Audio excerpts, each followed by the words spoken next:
Hey everyone, welcome back. In this tutorial, I'll show you how to change your sound output on a Mac.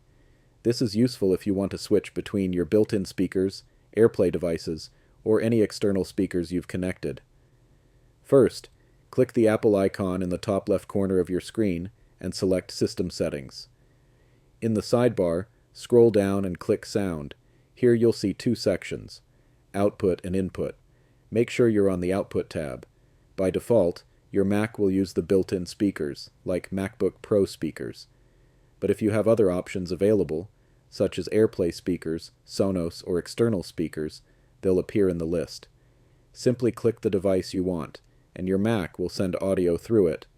From this same menu, you can adjust the output volume or mute the sound completely. If you're using the built-in speakers, you'll also see extra settings, like adjusting the balance between left and right. And that's it.